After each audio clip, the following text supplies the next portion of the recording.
안녕하세요. 두 가지 암을 극복해 나가고 있는 WC 킴입니다.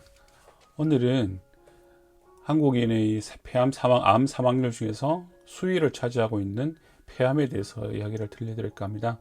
제가 걸리고 극복해 나가고 있는 두 가지 암 중에서 첫 번째 암인 폐암을 소개해 드릴까 합니다. 이 폐암은 을 겪으면서 제가 한으로서 경험하고 알게 된 지식을 공유하는 것이지 실현을 한번 이루어지는 취지로 진행하시기를 바랍니다. 그럼 설명 진행하도록 하겠습니다. 먼저 저희 이야기를 들려드리겠습니다. 제가 어떻게 폐암이 확진됐고 어떻게 치료가 되었는지에 대해서 먼저 설명을 드리고, 이 설명을 드리는 것이 여러분들의 사례 또 어떻게 대처해야 되는지를 설명드리는 데 있어서 중요한 지표가 될 것 같아서, 한 가지 예가 될 것 같아서 설명을 드리도록 하겠습니다. 먼저 제가 12지장암을 17년 12월 달에 발견하고 18년 1월에 12지장 수술을 위한 복부 CT를 찍었었습니다. 이때는 폐 쪽에 뭐가 있다는 것이 나오지 않았고요. 2차 복부를 CT를 찍었을 때 폐 결절이 있다는 것이 확인되었습니다. 복부 CT가 폐 중에서 폐 하부부터 허벅지까지 촬영이 되는데요.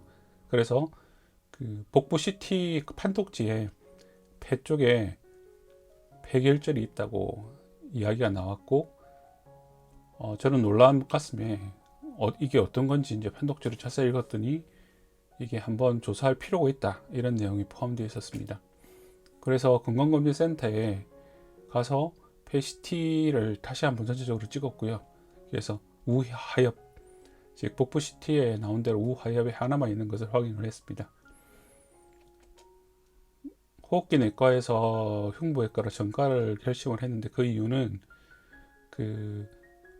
복부 CT나 폐 CT에서 찍은 내용이 아주 순수한 간유리 음령, 홍해걸씨가 걸렸던 그런 순수한 간유리 음령이 아니라 안에 내부적으로 흰 게 섞여 있는 믹스드 간유리 결절이다 라고 되어 있었고, 제가 찾아본 바에 의하면 믹스드 간유리 음령은 암일 확률이 아주 높아서 수술을 해야 되겠다고 결심을 했었고, 그래서 호흡기 내과에서 흉부외과로 전가를 해서 수술을 하기로 결심을 했었습니다.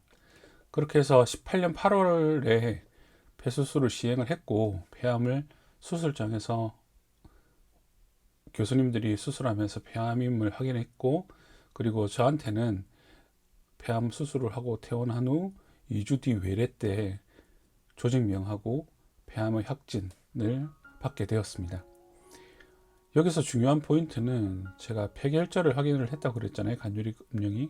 근데 간유리 음령은 어떤 다양한 이유에 의해서, 예를 들어서 소위 간을 먹었다든지 여러 가지 사유에 의해서 감염이나 염증으로 인해서 생겨날 수 있습니다. 다만 이게 3개월 이상 유지가 되면 이게 암으로 될 가능성이 높은 거고요.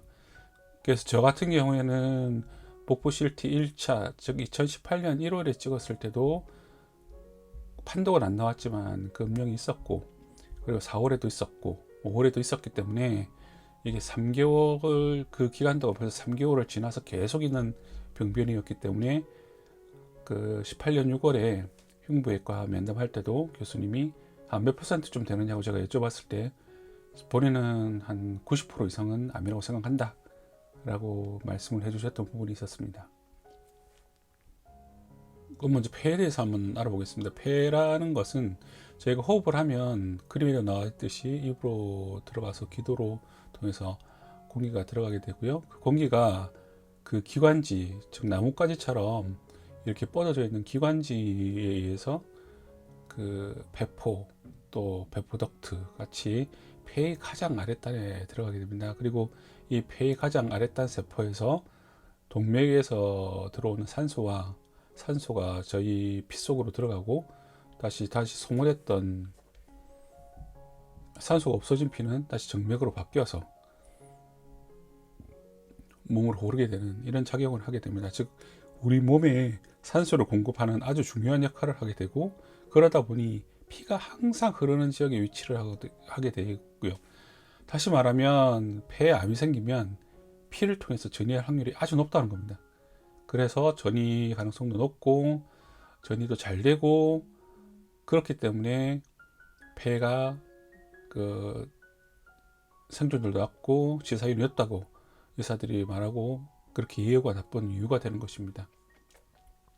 폐암의 10가지 증상에 대해서 제가 건강보험에 있는 것 중에서 5가지만 들고 왔는데요. 일단은 뭐 기침이 난다거나 피가 난다거나 이런 아주 특이성 있는 증상을 빼고, 이렇게 저희가 산소 호흡이, 폐가 아무래도 병이 걸리면 산소 호흡이 적어질 거 아니에요. 그래서 이제 자주 피곤하거나 힘들게 느껴진다는 피로가 걸리고, 그리고 숨이 가쁜 증상이 생기고, 그리고 폐암, 즉 선암은 주로 그 상부엽에 많이 생깁니다.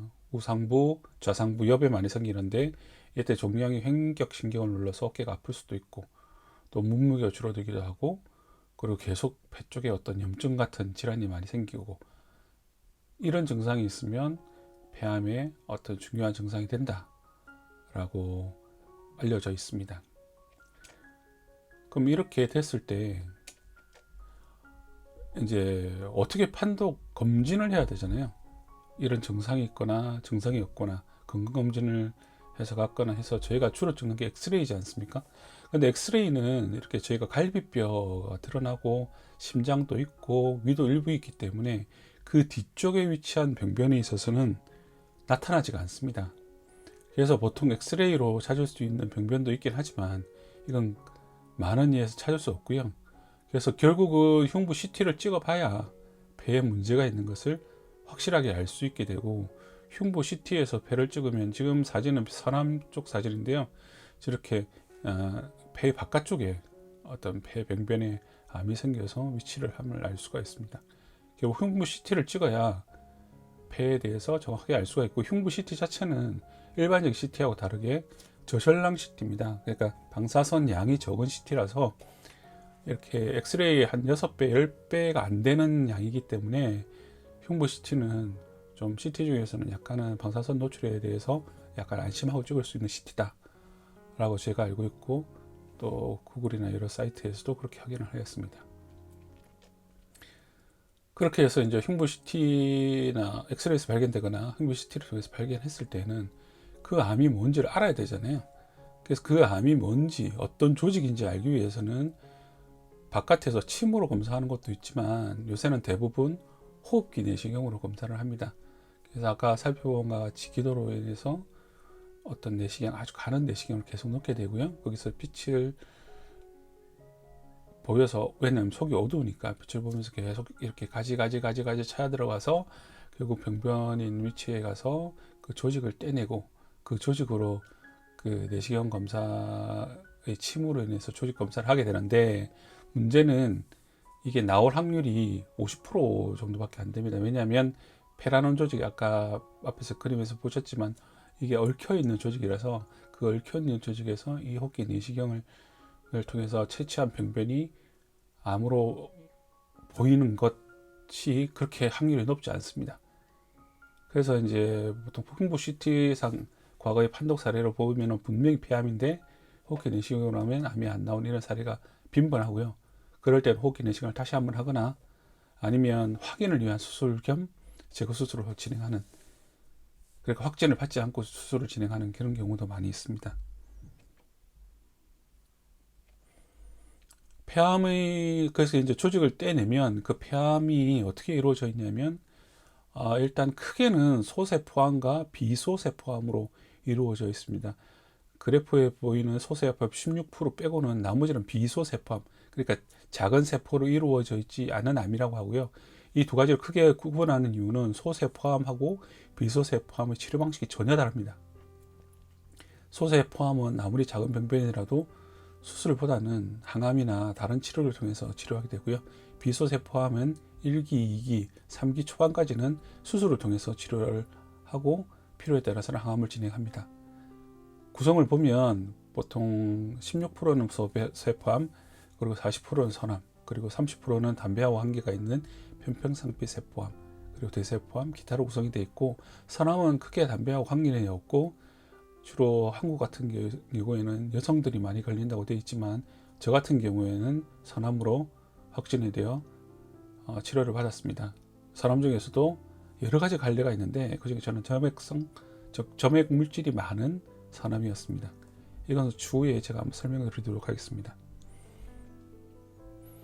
폐암이 확진이 되면, 확진이 된단 말은 폐암 세포가 조직 검사 등에서 확인이 되면 뭘 해야 되느냐면, 아까 앞에서 그 피가 폐에서 많이 교환이 이루어지기 때문에 결국은 그 전이가 많이 일어난다고 그랬잖아요. 그래서 가장 전이가 빨리 일어나는 데가, 또 많이 일어난다는 데가 뇌입니다. 그래서 뇌 MRI, 생명하고 직결되는 부분이기 때문에 뇌 MRI를 찍게 하고요. 그리고 몸 전체에 혹시나 다른 장기에 전이가 됐는지 확인하기 위해서 펫CT라는 CT를 찍습니다. 이것은 홀바디는 아니고 보통은 허벅지뼈 위쪽으로 찍게 되고요. 그 허벅지 아래쪽에 폐암이 전이된 확률은 약 한 1%에서 2% 정도밖에 안 되기 때문에 그 경우를 제외하고 나머지 병기는 다 찾을 수 있기 때문에, 병변을 찾을 수 있기 때문에 이렇게 해서 찍습니다. 그래서 방사선 노출을 줄이기 위해서 이렇게 찍는데요. 일단 펫CT는 그 포도당에 대한 섭취를 암세포가 많이 한다는 가정하에서 결국은 그 포도당을 섭취하는 정도를 나타내는 것을 가지고 확인하는 CT고요. 일반 CT와 아까 말씀드린 포도당에 대한 그 흡수 정도를 나타내는 펫을 결합시켜서 어느 병변에 포도당을 흡수를 많이 하는 병변이 있는지를 확인하는 펫CT를 찍게 됩니다. 하지만 점액성 선암과 어떤 일반적인 선암이 아닌 약간 특수선암 같은 암일 경우에, 폐암일 경우에는 펫CT에 전혀 병변이 나타나지 않습니다. 저 같은 경우에도 전혀 암이 없는 것처럼 나타났고요. 그럼 이런 것이 발견이 되면 결국 어떻게 해야 되냐면, 수술을 할지 말지 판단을 한다, 또 병기를 정한다고 보통 이야기를 하잖아요. 그래서 병기를 정하는 것에 대해서 한번 이야기를 드리도록 하겠습니다. 비소세포암이고요.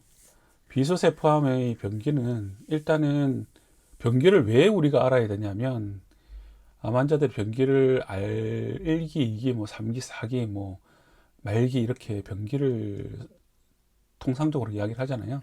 그 이유는 생존율하고 영향을 많이 미치고, 그리고 병기가 낮으면 완치 가능성이 좀 높아집니다. 그래서 완치가 할 수 있느냐, 아니면 좀 힘들더라도 이걸 계속 끌고 나가야 되는 병인 거냐를 암 환자가 이제 알게, 또 환우가 그 가족들이 알게 하기 위해서 병기가 중요하고요.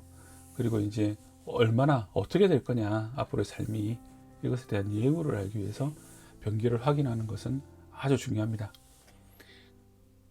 다만 이제 병기가 수술 전에 CT나 MRI나 펫CT를 통해서 알 수 있는 병기와 그리고 수술 후에 알 수 있는 병기는 다릅니다. 그 이유는 그 림프절 때문에 그렇습니다. 그럼 제가 설명을 드릴 텐데, 일단은 폐암 같은 경우에는 병기를 결정하는 가장 중요한 요소가 폐결절의 개수입니다. 개수가 한 개가 있으면 1길 또는 2길 확률이 아주 높습니다. 근데 그게 아니고 여러 개다, 그러면 이게 그러니까 여러 개의 위치가 같은 옆, 폐는 5개의 옆으로 구성되어 있는데 같은 옆에 있으면 그나마 2기까지가 될 확률이 있고요. 다른 옆에 있다면 그것은 다른 장기로 전이된 것과 동일하게 보기 때문에 4기가 될 가능성이 높습니다. 그리고 아까 수술 후에 병기가 결정된다고 했는데, 폐 같은 경우에는 림프절의 전이가 있느냐 없느냐가 중요합니다. 그래서 한 개가 있고 크기가 크더라도 림프절 전이가 없으면 보통 2A로 2기 초로 판독되는 경우가 많은데, 림프절 전이가 조금이라도 있으면 3기로 되는 경우가 많이 있습니다. 타장기는 당연히 이제 4기 쪽으로 가기 때문에 힘들고, 그래서 아까 제가 빨간표로 표시해 뒀지만, 일단은 그 빨간색 첫 번째 1기의 빨간색, 그러니까 암이 폐에만 존재하고 림프를 전이가 되지 않았고 크기가 5cm 하면 보통 1기라고 부르고요. 그리고 크기가 7cm까지지만 림프절 전이가 없으면 2기 A. 그리고 하나이고 크기가 크더라도 그냥 2기 B라고 부릅니다. 다만 이제 림프절 전이가 있으면 이게 좀 뭐 3기 쪽으로 이렇게 넘어가게 판독이 되기도 합니다. 그럼 어떻게 치료를 하느냐? 일단 1기, 2기는 수술하고 방사선 치료를 합니다. 특히 1기 같은 경우에는 4cm 이하, 3cm 이하는 수술만 하고 항암을 하지 않습니다. 왜냐하면 항암을 하는 것이 더 생존율을 낮춘다는 연구 보고가 있었기 때문에 결국 수술만 진행을 하게 되고요. 3기 A는 수술을 하고 항암 방사선 치료요법을 하게 되고 3기 B, 4기는 방사선이나 항암을 하여 치료하는 것이 일반적인 예입니다. 예, 이상으로 병기 확인까지 해서 치료 가이드까지는 살펴보았습니다. 영상이 길어지는 것 같아서 수술 방법이라든가 기후에 어떻게 케어해야 되는지 어떻게 관리해야 되는지에 대해서는 제가 따로 영상을 한 번 더 만들어서 공유를 하도록 하겠습니다. 예, 감사합니다.